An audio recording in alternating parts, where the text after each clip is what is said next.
السلام علیکم ورحمۃ اللہ۔ پیارے بھائی محمد طارق ابو ریان، آپ نے سوال کیا کہ فیس بک پر ایک مقلد ہے جس کا نام ہے رحیم اللہ حقانی، یہ جو بھی اس کا نام ہے، اس مقلد نے فیس بک پر اہل حدیث پر ایک اعتراض کیا منی کے پاک اور ناپاک ہونے کے حوالے سے۔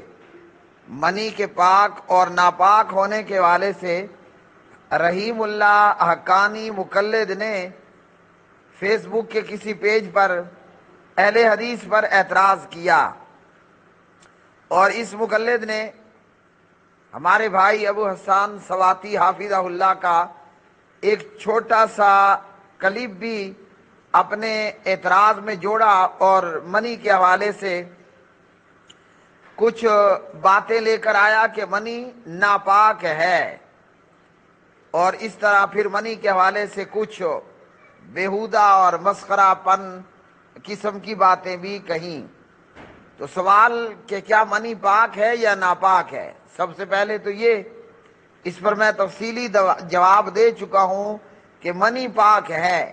www.youtube.com/حافظ اقبال سلفی، منی پاک ہے۔ اس پر یہ تفصیلی جواب آپ کو میرے چینل پر مل جائے گا، چینل سبسکرائب کریں اور بیل آئیکن دبا دیں۔ اب بھی میں آپ کو بتا دیتا ہوں کہ منی پاک ہے۔ جو حکم پخانہ اور پیشاب کے تعلق سے ہے وہ منی کے حوالے سے نہیں ہے۔ دلیل یہ ہے کہ مومنوں کی ماں اما عائشہ صدیقہ طیبہ طاہرہ رضی اللہ تعالی عنہا بنت ابی بکر صدیق رضی اللہ تعالی عنہ، وہ فرماتی ہیں صحیح بخاری میں کتاب الطہارہ اور بلوغ المرام کتاب الطہارہ کے اندر کہ منی اگر تر ہوتی تو میں دھو ڈالا کرتی تھی، اور اگر منی خشک ہوتی تو ناخون وغیرہ سے منی کو کھرچ دیا کرتی تھی۔ یہ حدیث دلیل ہے کہ منی ناپاک نہیں ہے، منی کا حکم پخانہ پیشاب کے جیسا نہیں ہے، منی پاک ہے۔ اب اس مقلد کا یا دیگر مقلدین کا اس تعلق سے کچھ اعتراضات کرنا، تو وہ اعتراضات ایک تو بے بنیاد ہیں۔ ان اعتراضات کرنے والوں کے پاس کوئی دلیل اس تعلق سے صحیح اور صریح، صحیح سند اور صراحت کے ساتھ اس پر ان کے پاس کوئی دلیل نہیں۔ ہاں، منی پاک ہونے کے حوالے سے اہل حدیث کے خلاف اہل تقلید مقلدین، وہ چاہے دیوبندی ہو بریلوی ہو، اس میں وہ حیاتی ہو مماتی ہو، مقلد اس میں چشتی ہو قادری ہو سور وردی ہو بغیر وردی ہو، سب کے سب اہل حدیث پر بے بنیاد الزامات لگانے میں ایکول ہیں، برابر ہیں۔ اور یہ وہ ظالم ہیں کہ اہل حدیث دشمنی میں اہل تقلید حدیث کے بھی دشمن بن بیٹھے ہیں۔ اہل حدیث دشمنی میں اہل تقلید دیوبندی بریلوی جو اپنے آپ کو حنفی کہلواتے ہیں، یہ اہل حدیث دشمنی میں حدیث کے بھی دشمن بن گئے، اور اس پر بیسیوں مثالیں موجود ہیں۔ تو منی پاک ہونے کے حوالے سے بھی اہل حدیث کے اس قول یا فتوے یا اس بات پر اہل حدیث کے خلاف پراپیگنڈا کیا جاتا ہے۔ اب جیسا کہ طارق بھائی آپ نے بتایا کہ فیس بک کے کسی پیج پر رحیم اللہ حقانی جیسے نام کا کوئی آدمی یا جو بھی اس کا نام ہے، اس نے اہل حدیث کے خلاف پراپیگنڈا کیا اور منی کے ناپاک ہونے کے حوالے سے کچھ روایات کو بھی پیش کیا۔ یاد رکھ لیجئے کہ یہ روایات صرف روایات ہی ہیں، یہ دلیل نہیں ہے اور یہ حدیث نہیں ہے، اور ان چیزوں کا کوئی جو ہے وہ اصل نہیں ہے۔ مثال کے طور پر ان میں سے ایک جو کہ مسند الربیع بن حبیب سے پیش کی گئی، یہ بھی اس مقلد کے جہل اور عجل ہونے کا منہ بولا ثبوت ہے۔ کیا ہے؟ منہ بولا ثبوت ہے کہ یہ کیسے اہل حدیث دشمنی میں اندھے ہو چکے ہیں۔ اہل حدیث کے خلاف جہاں تک پراپیگنڈے کی بات ہے کہ مقلد مولوی نے فیس بک کے پیج پر مسخرہ بنایا کہ جناب یہ اہل حدیث منی کو روح افزا کی طرح کھا اور پی لیتے ہیں اور کھانوں میں ڈالتے ہیں، اور لوگوں سے کہا کہ اہل حدیث کے گھر جا کر کھانا نہیں کھانا کیونکہ منی اس میں ڈالی جاتی ہے، اور کیونکہ وہاں پینے کی چیزوں میں یہ ڈالی جاتی ہے۔ اور اس نے مسخرہ کرتے ہوئے اہل حدیث پر اعتراض کیا کہ یہ منی کو اہل حدیث روح افزا کی طرف لیتے ہیں، یا جام شیری کی طرح، یا ساتھ میں شہد خبیث کو کہہ دینا چاہیے تھا شربت فولاد کی طرح۔ تو یہ ساری باتیں جھوٹ ہیں، یہ صرف اہل حدیث کے خلاف پراپیگنڈا ہے، اور یہ اس کی جہالت، جاہل اور اجہل ہونے کا ثبوت ہے۔ بھائی کسی چیز کا پاک ہونا ضروری نہیں ہے کہ وہ چیز حلال بھی ہو۔ منی پاک ہے، لیکن کسی چیز کا پاک ہونا یہ دلالت نہیں کرتا کہ جو پاک ہے وہ حلال بھی ہے۔ اب اگر کسی کے کپڑوں کے ساتھ خشک کتا لگ جائے، کپڑے ناپاک ہوں گے؟ جواب ہے کہ نہیں ہوں گے۔ تو کیا پھر کتے کا کھانا نعوذ باللہ حلال ٹھہرے گا؟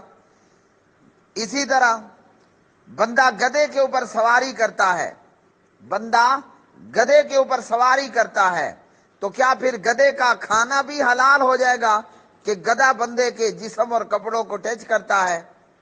تو کسی چیز کا پاک ہونا یہ دلالت نہیں کرتا کہ وہ روح افزا بن جاتا ہے، یا وہ جام شیری بن جاتا ہے، یا وہ شربت فولاد بن جاتا ہے، ہاں جی، اور یا وہ کھانوں میں ڈال دیا جاتا ہے۔ پاک ہونا اس بات کی کوئی دلالت نہیں ہے کہ وہ چیز حلال بھی ہو۔ منی پاک ہے، لیکن منی حلال نہیں، کھانے کی چیز نہیں۔ اور یاد رکھیے، کھانے کی چیزوں میں حلال اور حرام کا معاملہ ہوتا ہے، اور پاک یا ناپاک چیزوں میں اس کے ساتھ کھانے اور پینے کا روح افزا اور اس میں جناب آپ کے قورمے شورمے کا کوئی تعلق نہیں ہوتا۔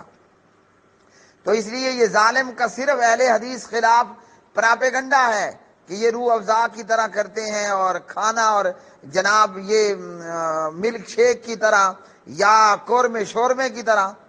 تو پاک ہونا اپنی جگہ پر، اس کا نہ کھانے سے تعلق ہے نہ پینے سے تعلق ہے۔ ہاں آئیے میں آپ کو بتاؤں، اہل حدیث کے خلاف پراپیگنڈا کرنے والا یہ مقلد، اسے چاہیے تھا کہ یہ بہشتی زیور پڑھ لیتا۔ بہشتی زیور کے مصنف اشرف علی تھانوی صاحب ہیں، جو کہ مقلد ہیں، اور اشرف علی تھانوی نجاست کے باب میں بہشتی زیور کے اندر لکھتے ہیں، اور پہلے بتاتے ہیں نجاست غلیظہ اور نجاست خفیفہ کے حوالے سے، نجاست غلیظہ اور نجاست خفیفہ کے حوالے سے۔ پھر نجاست غلیظہ میں بتایا منی ہے، پخانہ ہے، پیشاب ہے، بہت ساری چیزیں گنوا دیں۔ آگے جا کر لکھتے ہیں اشرف علی، اور یہ مقلد ہیں، اہل حدیث نہیں، کہتے ہیں کہ اگر کسی کی انگلی پر نجاست غلیظہ لگی تھی، کیا لگا تھا؟ نجاست غلیظہ، اور اگر اس نے اسے چاٹ لیا تو انگلی پاک ہو جائے گی، اگرچہ چاٹنا منع ہے۔ تو بھئی یہ منی اور پیشاب اور ٹٹی، ان کے کھانے اور چاٹنے کی بات تو خود مقلد کر رہا ہے۔ اہل حدیث کا اتنا کہنا ہے کہ منی پاک ہے، جو حکم پخانہ پیشاب کے ہے کہ بغیر دھوئے آپ کا کپڑا پاک نہیں ہوگا، اور وہاں بھی بریکٹ میں یاد رکھیں، یغسل من بول الجاریہ ویرش من بول الغلام۔ نبی علیہ الصلوۃ والسلام نے فرمایا دودھ پیتا مذکر ہے، بچہ ہے، لڑکا ہے، میل ہے، اگر وہ دودھ پیتا ہے تو اس کے پیشاب پر، یعنی اس نے کپڑوں پر پیشاب کر دیا، کارپیٹ قالین پر پیشاب کر دیا، تو صرف پانی کی چھینٹیں مار دینا کافی ہے، یرش من بول الغلام، اور اگر دودھ پیتی بچی ہے تو یغسل من بول الجاریہ، پھر اس کو دھویا جائے گا۔ تو منی پاک ہے اور اس کا حکم پاخانہ پیشاب کی طرح کا نہیں ہے، یہ ہے اہل حدیث کا فتویٰ۔ اور دلیل اور بنیاد صحیح بخاری اور بلوغ المرام کتاب الطہارہ وغیرہما کہ اماں جی کہتی ہیں خشک منی کو ناخون وغیرہ سے کھرچ ڈالتی، اور تر منی کو، تر کو آپ لیکوڈ کہہ لیں، تر لیکوڈ کو میں دھو ڈالا کرتی تھی۔ تو کیا یہ حکم پخانہ پیشاب کے لیے ہے؟ کوئی نہیں ہے۔ نبی علیہ الصلوۃ والسلام نے قبر کا عذاب پیشاب کے چھینٹوں سے نہ بچنے پر بتایا ہے، بتایا کہ نہیں بتایا؟ بتایا ہے نا۔ تو منی کا حکم وہ پخانہ پیشاب کی طرح نہیں ہے، یہ ہے اہل حدیث کا فتویٰ۔ اب کوئی ظالم کہے کہ اہل حدیث منی کو جام شیری بناتے ہیں، روح افزا بناتے ہیں، اور کیا بناتے ہیں، قورمہ شورمہ بنا ڈالتے ہیں، اس میں ڈالتے ہیں، تو میرے بھائی یہ سب جھوٹ ہے۔ اہل حدیث کے خلاف ان ظالموں، بد نصیبوں، محروموں کا صرف پراپیگنڈا ہے۔ اچھا جی، اب اس کے بعد آتے ہیں دلیل۔ باقی تو میں ساری باتیں تفصیلی پہلے جواب میں اور یہاں ہو چکی ہے کہ منی پاک ہے۔ ایک دلیل آپ نے کہا طارق بھائی اس نے دی ہے، کہاں سے؟ یہ آپ نے کتاب بھیجی الجامع الصحیح مسند الامام الربیع بن حبیب۔ واقعی اس مقلد کی مت ماری جا چکی کہ اس مقلد نے الربیع بن حبیب کی کتاب کا حوالہ دیا، اور یہ کون تھا اور یہ کتاب کس کے ہاں ہے؟ یہ مسند الامام الربیع بن حبیب، یہ اہل سنت کا نہ امام ہے، نہ یہ اہل سنت کی کتاب ہے حدیث کی۔ اور یہ اہل تقلید دشمنی میں اتنے اندھے ہو چکے ہیں کہ اہل حدیث کے خلاف ان کو اگر مدد لینی پڑی، چاہے دانستہ یا غیر دانستہ، امید دے واثق یہی ہے اس اجل کو یہ معلوم ہی نہیں ہوگا جس کتاب کا میں حوالہ دے رہا ہوں وہ کتاب تو خارجیوں عبازیوں کی کتاب ہے۔ اور اس کتاب کے متعلق کیا ہے کہ یہ جو مسند الربیع بن حبیب ہے یہ خارجیوں عبازیوں کے ہاں اتنی اہمیت رکھتی ہے کہ وہ اسے اصح الکتاب بعد کتاب اللہ کا مصداق قرار دیتے ہیں، اور صحیح بخاری مسلم سے بڑا درجہ اس کو دیتے ہیں کہ اس کے مقابلے میں بخاری مسلم بھی نہیں ہے۔ اور یہ کتاب اور یہ امام کن کے ہاں ہے؟ خارجیوں عبازیوں کے ہاں۔ یہ تو نہ کتاب اہل سنت کی، نہ یہ امام اہل سنت کا۔ اور یہ خارجی لوگ کون تھے؟ ان کے متعلق ہم سب جانتے ہیں۔ ایک تو حدیث ہے نا الخوارج من کلاب النار، خارجی جہنم کے کتے ہیں۔ لو جی، اب یہ خارجی کیا تھے؟ ان کا یہ کہنا تھا، عقیدہ تھا کہ غاصب ظالم حکمران کے خلاف جنگ و جدال کرنا چاہیے، اور یہ ایک مذہبی فریضہ ہے۔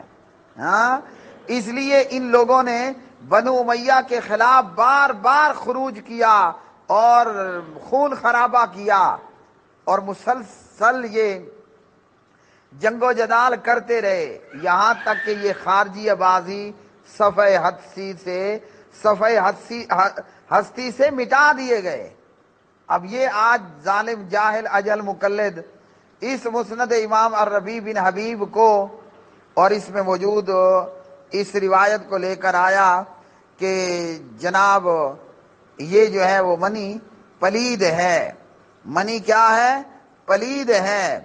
تو جناب یہاں بھی اس کی یہ بات ثابت نہیں ہوتی۔ ایک تو یہ ہے کہ نہ یہ امام نہ یہ کتاب اہل سنت کا ہے، دوسرا ہے کہا گیا کہ یہ منی اور دیگر چیزیں پلید ہیں، تو اس کے حوالے سے جواب دے ہے یہاں اس پوسٹ میں کہا جا رہا ہے جو آپ نے مسند ربیع بن حبیب کے حوالے سے بھیجی، لا یصلی بثوب واقع فی شیء من ذلک، منی وغیرہ جس کپڑے میں لگی ہو اس میں نماز نہیں پڑھنی۔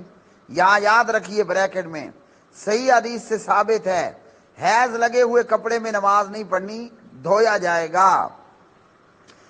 اور جہاں تک منی کے حوالے سے ہے تو اس روایت میں جو مسند ربیع بن حبیب کے حوالے سے ہے، اس میں ہے کہ ایسے کپڑے میں نماز نہیں پڑھنی کہ جن کپڑے کو منی لگی ہوئی ہے، حتیٰ یغسل، یہاں تک کہ اس کو دھو دیا جائے، ایک بات۔ اور دوسری بات بھی ہے وَيَزُولَ أَثَرُهُ، اور اس کا اثر زائل ہو جائے۔ تو اثر زائل دونوں طرف سے ہو سکتا ہے، دھونے سے بھی ہو سکتا ہے اور کھرچنے سے بھی۔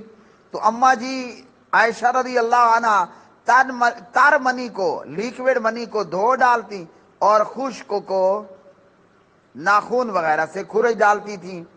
اب اہل حدیث دشمنی میں یہ کہاں سے روایت لے کر آیا؟ ربیع بن حبیب کی کتاب میں سے روایت لے کر آیا اور کہا اس روایت نے کہ منی جو ہے وہ پلید ہے، جبکہ صحیح بخاری کتاب بھی اعلیٰ درجے کی، امام بھی اہل سنت کا، کتاب بھی اہل سنت کی۔ مسئلہ کیا نکلا کہ منی پاک ہے، تر ہے تو دھو ڈالو، اور اگر خشک ہے تو ناخون یا کسی اور چیز سے منی کو خرچ ڈالو۔ تو اہل حدیث دشمنی میں یہ جا کر گیا، خارجیوں کا دروازہ اس نے کھٹکا دیا۔ امید مجھے یہی ہے پوری کہ اس اجل کو یہ معلوم ہی نہیں ہوگا کہ جہاں سے میں روایت لے کر آ رہا ہوں، نہ ان کا، نہ ان کے امام کا، نہ ان کی کتاب کا دور دور تک اہل سنت سے کوئی واسطہ اور کوئی تعلق نہیں ہے۔ صحیح بات ہے کہ اندھی دشمنی میں دشمنی کرنے والا بھی اندھا ہی ہو جاتا ہے۔ اور جہاں تک ہے معاملہ اہل حدیث کے خلاف پراپیگنڈا کرنے کا اور مسخرہ کرنے کا، تو یاد رکھ لیجئے من عاد علی ولی، جو اللہ تعالیٰ نے فرمایا میرے ولی سے دشمنی کرتا ہے، میرا اس کے خلاف اعلان جنگ ہے۔ تو اہل حدیث کیا ہیں؟ اولیاء اللہ ہیں، کیونکہ یہ کتاب اللہ اور سنت رسول اللہ صلی اللہ علیہ وسلم والے ہیں۔ تو اہل حدیث کا دشمن وہ اللہ سے اللہ اس کے ساتھ اعلان جنگ کر رہا ہے، اور یہ اسی کا رزلٹ ہے کہ یہ جا کر خارجیوں کے دروازے پہ کھڑا ہے اور اہل حدیث کے خلاف زبان درازیاں کر رہا ہے۔ واٹس ایپ پر مجھ سے جڑنے کے لیے 009231279740 www.youtube.com/حافظ اقبال سلفی۔ خطیب و امام جامع مسجد اہل حدیث انصار السنہ، عیدگاہ قاضیاں والی، خالد بن ولید اسٹریٹ، ڈیرہ اسماعیل خان، KPK، پاکستان۔